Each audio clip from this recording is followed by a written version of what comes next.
Баршаңызға қайырлы күн.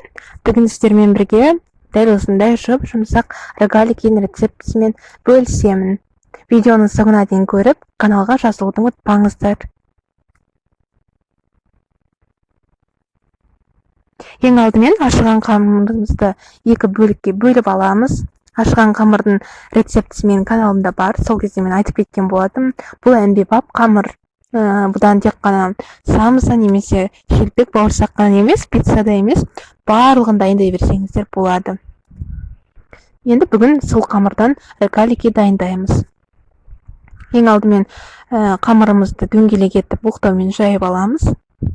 Қамырыңыз қисық болып қалады деп қорықпаңыз. Ең бастысы дөңгелек етіп жайылса болғаны. Дәл қазір біз кальциямен дөңгелек етіп кесіп алатын боламыз. Егер сізде кальция болмаса, тәрелкемен немесе басқа да бір дөңгелек ыдыстармен кесіп алсаңыз болады.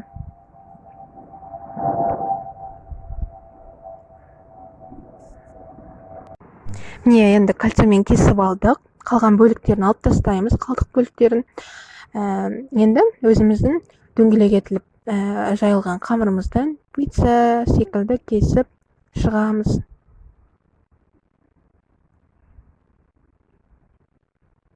Мен осындай варенканы қолданамын. Сіздер кез келген жемісті немесе алма секілді қолдансаңыздар болады. Әрине, оның барлығы өз қалауларыңызша. Маған бірақ бүгін варенканы таңдадым. Енді осылай видеода көрсетілгендей етіп, жан-жағын ақырын басып қана орап шығамыз. Оралған рогаликидің барлығын табамызға қойып шығамыз. Тағы да көрсетілген видеода әр рогаликиге мен бір шай қасықтай салып отырдым варенканы. Дәл осылай істесеңіздер болады. Ішіне қатты көп салып жібермеңіздер, себебі ақ кетуі мүмкін.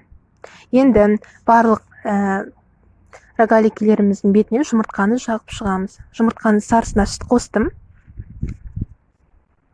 Енді бетіне қант себеміз.